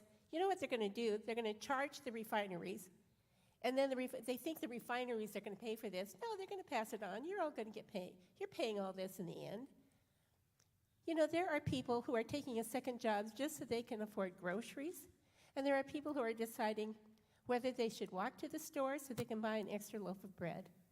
We need to be very concerned about our citizens. Thank you. Thank you. I do have a couple questions from the audience here, but I think I would do one more of the original questions because this one's dealing with school performance, and I think education's important to address. The question is, our schools are ranked in the lower 10% in the state, and I'm assuming you're talking about the Federal Way School District. Is that correct? So in the Federal Way School District, ranked in the lower 10% in the state, do you think education is an important part of the state legislature's job? And I'll just say that's what it says, yes or no. Everyone's probably going to say yes. Since it is a paramount duty under Article 9, Section 1, I guess you don't have a choice. So now, here's the way you're going to explain this is, what do you think are the barriers to academic success in our school district, and how can you as a legislator propose to address it? And I'll start with you, Linda. Well, you know, I took a little time to volunteer and to work as a paraeducator in the schools. I was shocked at the lack of discipline. You know, part of our issue we have is that we have so many immigrants coming in that don't speak English, so if you have a little kindergarten or first grade class, and you have 1, 2, or 3 kids running around the room because they don't speak English, it's very disruptive. And if you don't have a kindergarten child who knows how to hold a pencil by that age and write their own name, they get behind and they just can't catch up. So how are we going to change what's going on? We need more mentors in our schools. We need to take some of these children. There is one school district down to the north where they take all of the Spanish-speaking children and put them in with English-speaking children, and they have classes together. That's a very good idea. We need to solve the problem with the language issue. It's going to get worse. And then the other thing that I would like to see happen in our legislature is school choice. One size does not fit all. What they did in our schools was they took the children that were in the higher ranking classes, Cambridge students and the students that were doing well, and they put everybody in the same class thinking that would bring the lower ones up. No, it didn't. It just kept the other ones from being able to excel. Those families took those children out of the school and put them in other schools. We need school choice. School choice meaning Arizona gives $7,000 to each student to use with the school of their choice. We spend close to $20,000 per student in our school system, and it's not working. School choice would be charter schools would be a very good choice for our schools. Thank you.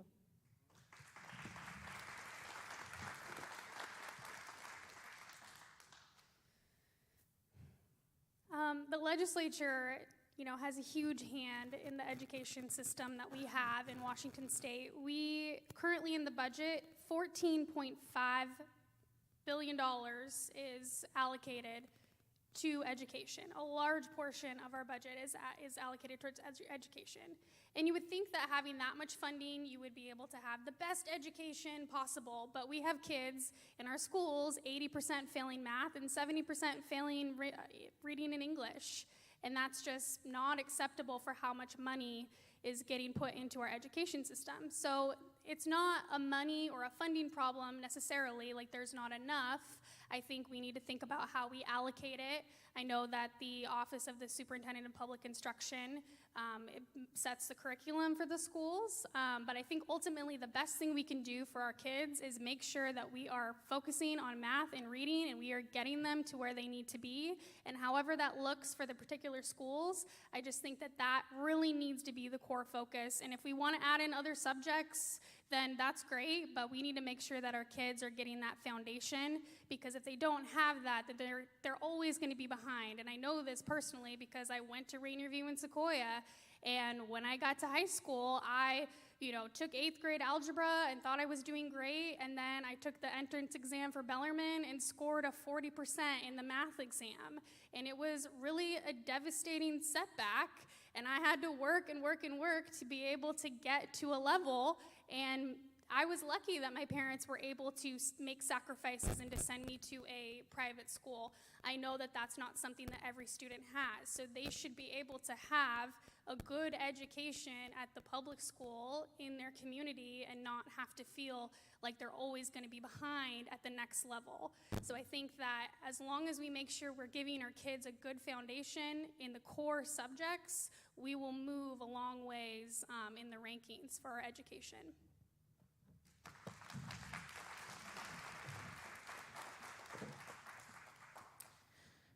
I want you to think about your school education. I want you to think about your favorite educator, your favorite teacher.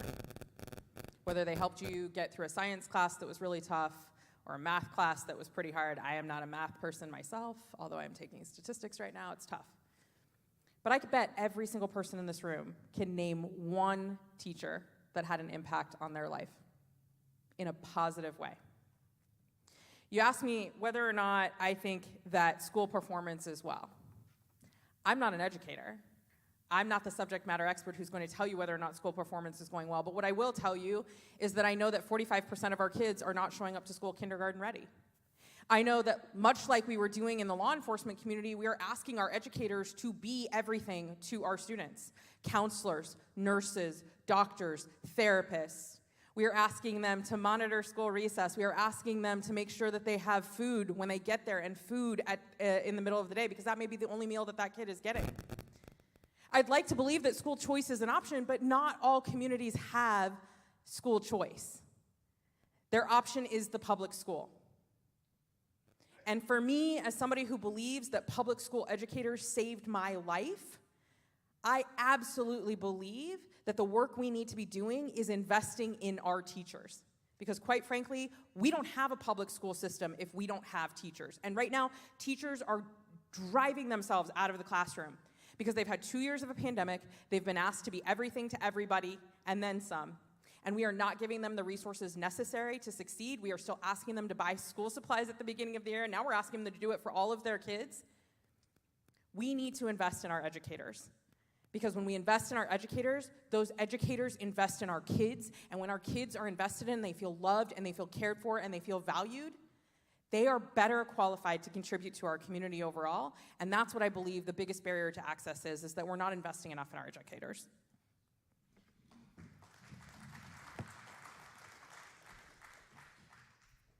We need to take a good long look at how the budget is being spent for academic programs versus other programs in our school. And that money that's being spent in maybe some unnecessary programs needs to be spent on academics, STEM academics. We also need to take a look at, or we also need to expand, and this is, I'm speaking for the area here, the participation and the openings in the Puget Sound Skills Center. That is it's a place where high school students can go and get high school credit for taking part in education for building trades, for aerospace, for firefighting, for nursing. There's all kinds of different options there, and I really like that because it takes care of two problems. One, kids get credit for it for something that's useful, something they can carry over into a job, which we have such shortages of in several different areas right now. So I'd like to get 2 for the price of 1 on that. Expand out Puget Sound Skills Center. That gets people primed for entering the job force. And maybe you've tried to hire a mechanic or get into the doctor or dentist lately. Oh, sorry, we don't have any openings. We can't fit you in for another month. I think this would really help that. Thank you. Thank you. We're going to, I ended up getting 2 questions from the audience for all of you up here, and then 1 question for 3 of you, different questions that are, and I'm thinking that we should probably get one for the 4th candidate as well. So whoever's getting those questions, just so that everybody gets kind of equal time up here. However, I will start with this question from the audience, I will start with you, Mr. Jones, this is for everybody here, working this way again, like we've done already. Again, 2-minute response, but it's no yes or no. It's just saying, although it could be yes or no. But do you have any plans to curb the shoplifting in our community, and what would those plans be? Mr. Jones, we'll start with you. That needs to start with a reworking of the laws that prohibited officers from grabbing onto somebody stealing, because right now they can walk away from us, and if officers use force for such a small thing as shoplifting, then officers can be the ones to get in trouble. The laws on that say that we have to give people time, distance, and not go hands-on with them. And what does that mean? It says we need to de-escalate. So if we de-escalate with somebody for 10 minutes, and then we finally grab them and put them in handcuffs and it hurts their arm, we're going to get sued because, oh, you should have de-escalated for 10 minutes and 1 second. Then that would have done it. That would have done it. So we need to rework those because shoplifting is omnipresent.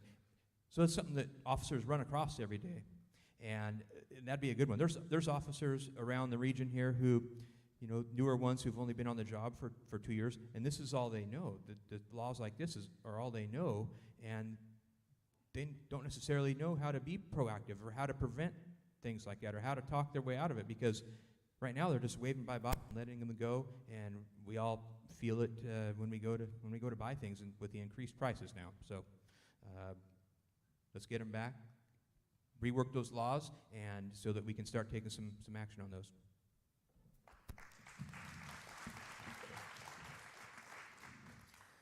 So as I shared earlier, a couple months ago, I was standing in the Total Wine & More with my husband. We were actually very excited to have a date night, because if anybody has kids, those come few and far between. And as we're standing at the checkout line, we literally watched one of the store managers following this gentleman through the store. And he looks like any other customer, but he's carrying a pretty hefty crystal bottle of alcohol. Watched him walk up to the register. I didn't think anything of it. And then he literally shot past us at the register and ran out with this bottle. And the manager just stood there going like, there's nothing I can do about that. So I said, can we stay? Can we file a witness to be the police on the police report? And his response to me was, no, because the police aren't going to come, and our company just tells us to file it as an insurance claim. We know that bottle was worth over $100. Over $100. This is what we've reinforced in our community. And as I said earlier, I have a 7-year-old and a 9-year-old. I grew up being told stealing is wrong. I walk into a store, my kids are still told to put their hands in their pockets and not touch anything unless they can afford to buy it, which I know they can't because I have the credit card. I want us to get back to a place where we are solving problems with a clear understanding of impact. And I think where police reform went wrong was trying to solve one problem and tacking on like a Christmas tree all of these other things that people had been wanting to solve for a while, but didn't actually think about the negative impact that it was going to have. That's the biggest problem we have in Olympia. It's not whether or not we agree, it's the reality that we're not thinking about the impact when this law actually gets implemented. And that's the work that we need to get back to doing. We need to get back down to Olympia, we need to look at the actual impact that police reform has had in our communities, and we need to put forward legislation that's going to solve it to make sure that our communities feel safe, that moms like me can walk into the grocery store and not have to tell my kids, it's okay for them to steal, but it's not okay for you to steal. That's the work that we need to do.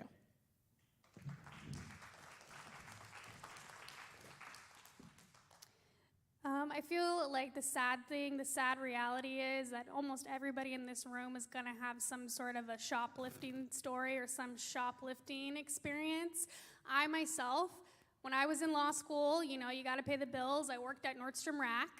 And when I worked there, one of my first weeks, we just kind of learned quickly that, people would run into the store and grab the entire fragrance counter and just run out. And I was like, oh my gosh, somebody should run after them. Somebody should stop them. And they're like, no, if we go after them, we'll get sued. We can't, we just leave it. And I was like, gosh, this is really terrible. You have all these businesses that are absorbing the shrinkage and expected to add that to their cost of doing business. You have all these employees who are just accepting that this is the way it goes. Some people can come in and pay, some people can come in and not, and we just don't do anything. And I think definitely it's become a cultural norm that's really sad, and everybody up here is right. We do need to make sure that the police officers have the support and have the tools and the training, and we get back to a place where it's like, yeah, if you steal, you could get arrested, or there is going to be some sort of repercussion, some sort of accountability for your actions, and not just kind of hopelessness response to it. So I think we need to, support the police, make sure we rework those bills that we need to in the legislature, and get back to a place where people do have a clear understanding of right and wrong, and you don't just get to run into Nordstrom Rack and steal all the Calvin Klein cologne. It just shouldn't be reality.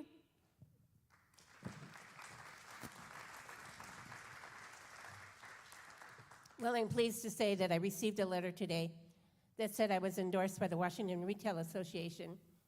And the reason they've endorsed me is because of some of the ideas I was talking to them about. One of the things I think that we need to do is like we do with the city. We've been discussing how to solve this problem within the city, because they're taking our shopping carts. They're running in and they're taking up to $1,000. You need to reduce that. It used to be $250, then it was $500, then it was $750, now it's $1,000. Reduce that back down so that the police can arrest for a smaller amount. And then the police pursuit law, so that when they get to their car, that our police can actually pursue them in their car. We actually had, it was on the radio, a guy who was being pursued by the police. When he called 911, he said, tell them to break it off. They're not supposed to pursue me. What the heck?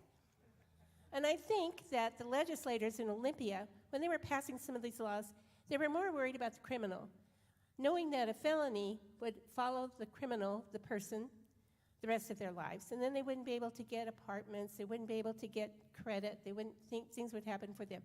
What they've forgotten is you, the citizen. We're paying the bills, we're the ones being harmed, we're the ones that in some instances are being killed.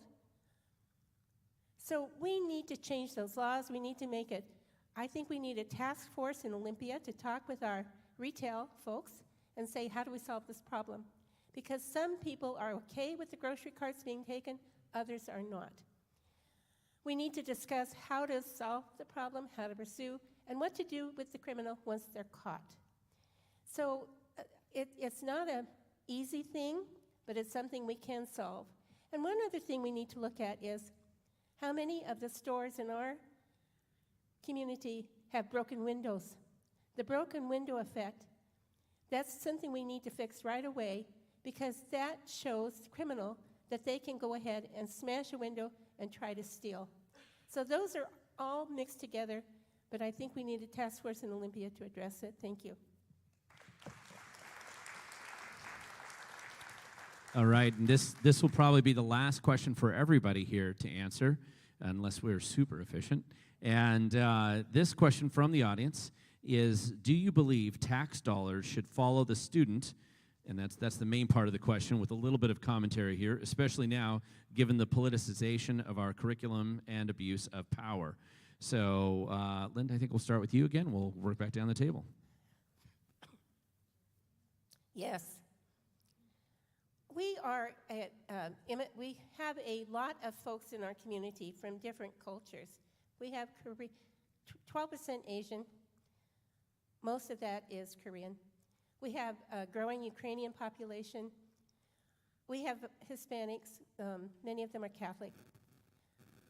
We have people who have very strong cultural beliefs. And yes, I think that the money should follow the student because my opponent voted for a bill called Sexual Education, Comprehensive Sexual Education, which states, for example, right now in your school, in Federal Way Public Schools, K through 3, they're teaching gender identity. You can be a boy one girl and a girl the next. Those kids are screwed up as it is at that age. You know, they want to be cowboys. They want to be that's what they used to be. Now they want to be superheroes. They don't know what they are. 13 to 18-year-olds can be taken in. They can be counseled. They can be taken in either for an abortion or they can be taken in for surgery to change their sex. You won't know anything about it. The child will come back to you and you'll get the bill. All I can say is, get your hand off my kid. You're not doing that to my kid. So, I mean, we have enough of our problems with our children as it is. So if they have strong cultural beliefs, they should be allowed to take the money, $19,792 or less, and put that child in a school of their choice. Thank you. The timer's pretty helpful, so if whoever's run the timer, if you can make sure you give that for the speaker, that'd be great. Thank you. Yeah, I agree that if you allow the money, the tax dollars to follow the student, it will give a more personalized education opportunity and more options for that family and that student, similar to what I was able to have having a private school education because my parents were able to make those sacrifices in our family budget and pay for that education. I think if we allow those types of opportunities for our students where you can get a tax credit or something like that, or have a voucher and go to the school that you choose to go to, you can get out of a situation where maybe your math curriculum isn't as good as what you need it to be, or maybe there's certain teachers that you want to have, or you've heard about a program at a different school that you would like to experience for your kids. I think those are all reasonable options, especially if we're talking about giving our kids the best education possible. We don't want to limit them. I don't think we should be limiting our kids at all. I think we should be allowing families and students to go where they think the situation is going to be best for their kids, and they should be supported financially. I mean, we're all paying tax dollars into our public education system. Why should you not have more choice of where they go?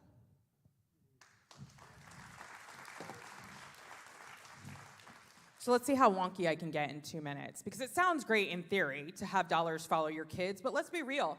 The reason that number is so high is because the state is collecting education dollars and then redistributing it. The reality is, if dollars followed the kids, the Bellevue School District would have one of the best education systems in our entire state. They would be getting like $50,000 per kid. And you know what Federal Way would be getting? Less than $5,000 per kid. The reality is, we're talking about a bigger problem, things like regionalization factors.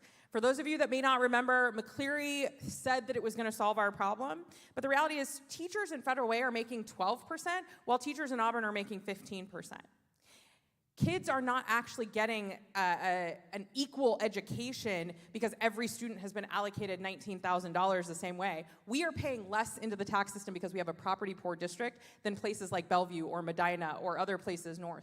So the reality is, we need to do the work to make sure that every single kid in our education system across the state has a fair shot at educational opportunity. And that's not going to happen if we just say, well, your kid only gets whatever tax dollars you put into the system, and that allows them to follow them around. It's not going to work that way, friends.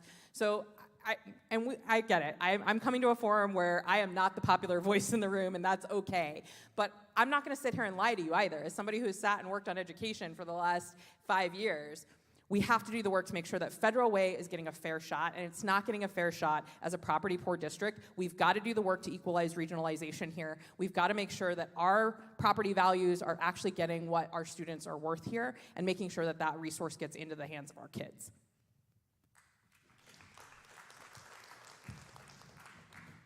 So we can all see the benefits of the money follows the student in that parents are not going to send their students, their kids, to schools where they're underperforming, and that money would go to a different school district Right now, I've had 2 kids in the Federal Way public school system here, and one just graduated from Beamer, and the other one was scheduled to go to Beamer. And if you are familiar with Beamer, that is really not one of the stellar schools in the district, so we've actually taken him out of district.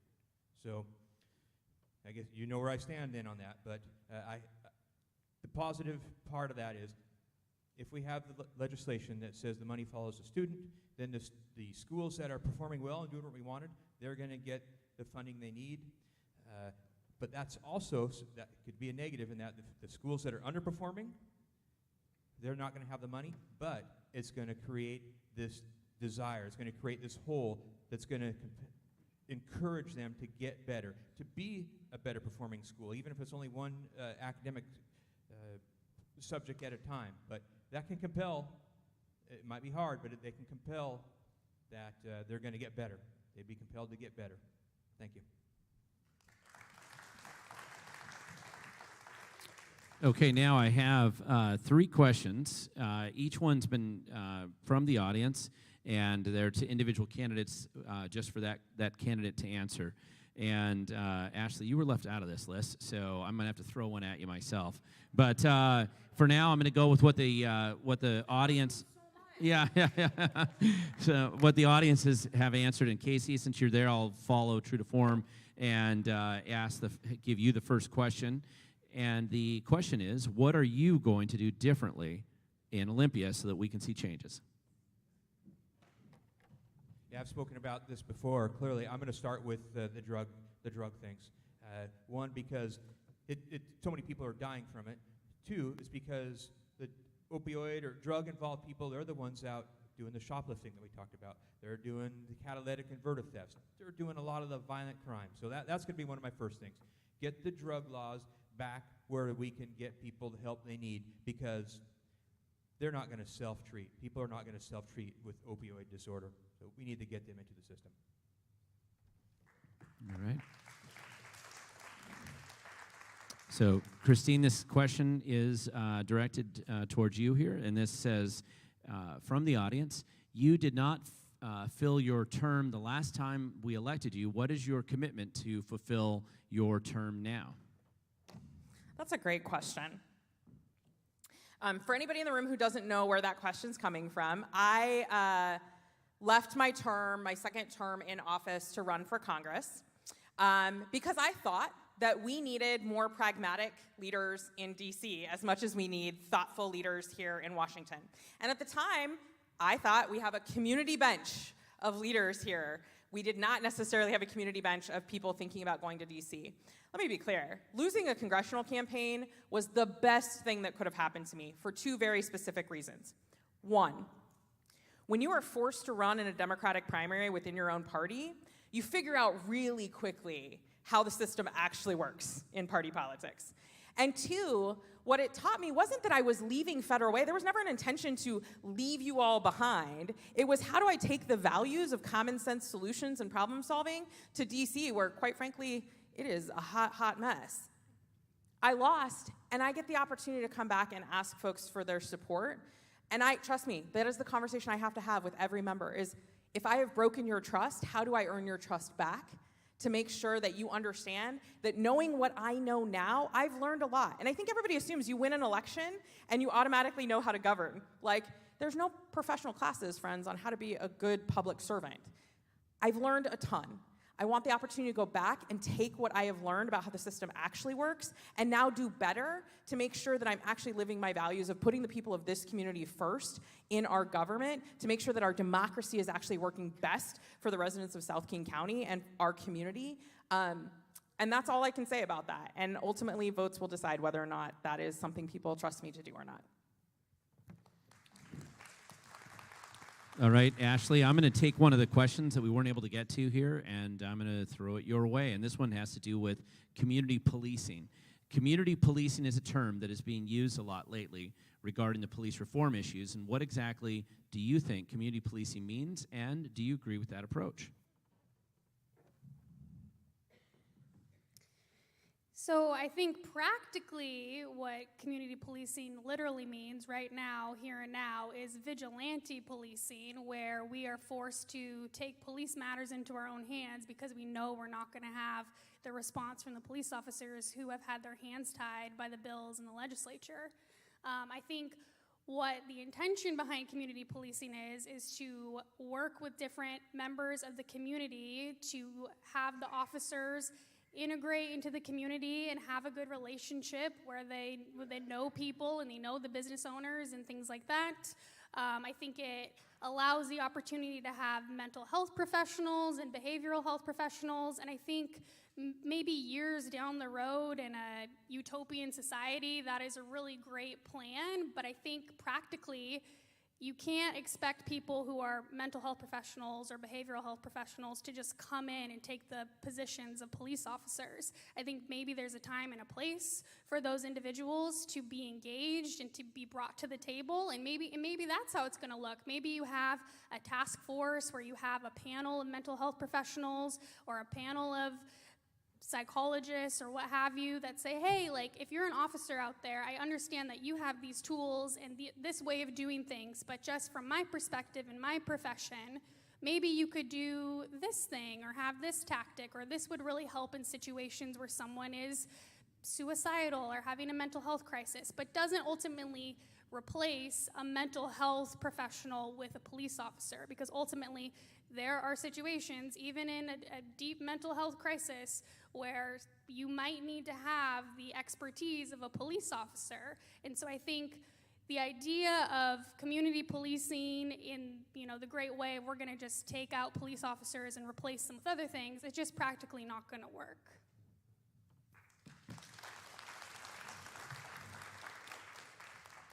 All right, and Linda, this question was written by an audience member as well, and it's, well, in the legislature, how many bills did you prime sponsor, and how many of those became law? When you're in the legislature in the minority party, it's almost like pulling teeth to get a bill passed. But one bill I did get passed, I was very proud of. It was asked from me by the disabled community. And it was a young man who said that he was so happy, disabled person, that his mother did not abort him, that he wanted me to pass a bill to help Down syndrome children. So the bill I passed, both through the House and the Senate, said that if you're going to your pediatrician office, and this happens quite often, and you had an amniocentesis, and you've been told that you're going to have a child with Down syndrome, the natural response is to go straight to an abortion because you're frightened. So my bill said that these pamphlets would be provided in the pediatrician's office that explains what Down syndrome is. These children are beautiful children. They have they're missing a chromosome, so they have a little different look to the face. They're very loving children. They're wonderful. And in our society, everybody has a purpose. And the purpose of these children is to love you unconditionally. So the bill was ready to be signed by the governor, Inslee. I was in the office. I had people in the hallway in wheelchairs ready for the signing. He wasn't going to sign it. I got word that he wasn't going to sign it, so I stood there in the outer office, and I said, well, I'm not leaving. And I have people in the hallway in wheelchairs. What are you going to do about that? And he had to sign it. And the next day, I got a beautiful bouquet from the disabled community with a bird of paradise in it. The bird of paradise, saving the children. I had a woman come up to me at farmer's market to say, do you know how many children you saved? And then the disabled community gave me a beautiful trophy. I mean, not a trophy, but what do you call it? A glass remembrance for having passed the bill. I was very pleased, very thankful. So that's the bill I'm most proud of. Thank you.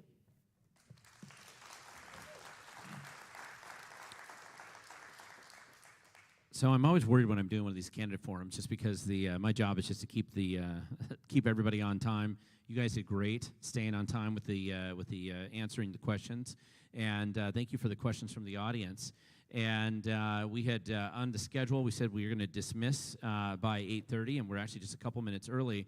And I thought maybe somebody from Stand Up Federal Way, do you want to give some closing statements for tonight's forum? At least I have that on my notes here. Or do you want them to give a 2-minute standing or closing? Let's do that. So guys, you're going to get 2 minutes again. We're going to get 2 minutes. I just really appreciate the fact you guys are willing to have a forum like this. I have to tell you, I'm all over the state, and thank you so much for doing this. And thank the candidates for showing up and being willing to be here. So we'll do 2 minutes closing again. You guys have been great staying on time. And I think just to change it up, Casey, maybe we'll start with you first and work your way this way. Got it.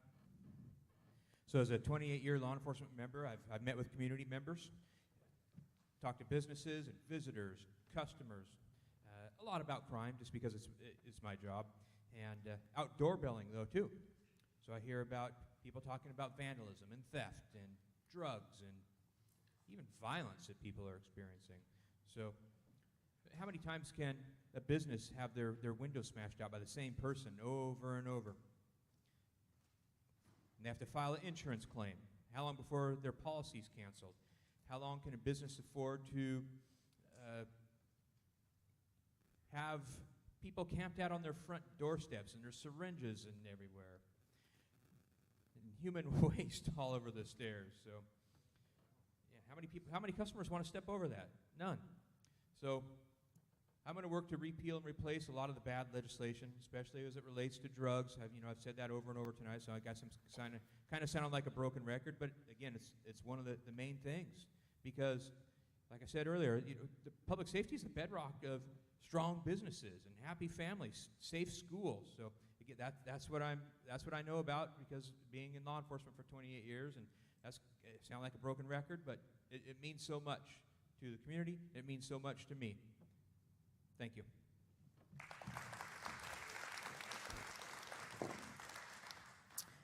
I came this evening knowing it's unlikely that I am shifting anybody's opinion in this room tonight. I know that this organization has already endorsed all of my opponent and all of the colleagues here tonight. I came tonight for one very specific reason. When I say that I have an open door and an open mind and a willingness to have hard conversations, that's exactly what I mean. Because my job as your next state representative isn't to tell you how to think. It's not to shove policy down your throat and tell you you're going to like it. My job is to have tough conversations, to understand that there are three truths to everything: your truth, my truth, and somewhere in the middle is the compromise that we're going to get to solving our community's problems. So I came tonight not to convince you that I'm any better. These are all great folks up here, committed to doing the work of saving our community and making sure that voices are represented. I came tonight to make sure that you know that I am going to show up every single day for you, even when we don't agree, even when the conversations are hard, because that's who I am and that's my philosophy of leadership. And I think that's the state representative that you deserve. And that's my commitment to all of you. Thank you for hosting tonight. Thank you to our moderator for great questions, and to all of you for taking time out of your busy weekday to be here.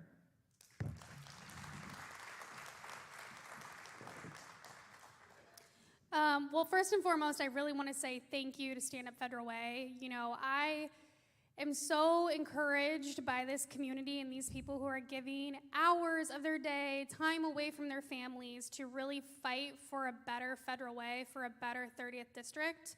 And, you guys are out knocking the doors and doing all the things to help people like me and Linda and Casey get elected, so that way we can go to Olympia and fight for the things that you guys want, and to be your mouthpiece and to represent this community and make sure that we do reduce crime and we hold criminals accountable, and we have a economy that allows you to keep more money in your pockets, and we have a better education system for our kids and everything. And ultimately, this election is about all of us, and that's really what I want to embody when we make it across the finish line in November, that you guys are getting us there, and it's this community who cares so much about being compassionate towards people and giving people the life that they truly deserve to live. And I'm going to take all that, and I'm going to go to Olympia, I'm going to pass good bills, and I'm going to turn to you when I when I need the expertise of the people who have their kids in the education system, who are going out to the encampments and talking to people and talking about hard things like drug addiction and really trying to find good solutions, I'm going to come back to you and we're going to work together and we're going to turn the state around. We're going to get things back on track. And I'm just so encouraged by this group here, and I'm so proud to be from the 30th. So thank you again. Just really couldn't do it without you guys.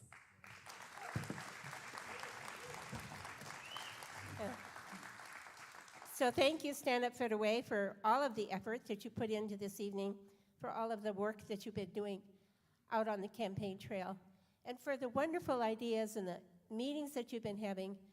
And Mr. Morgan Glenn, thank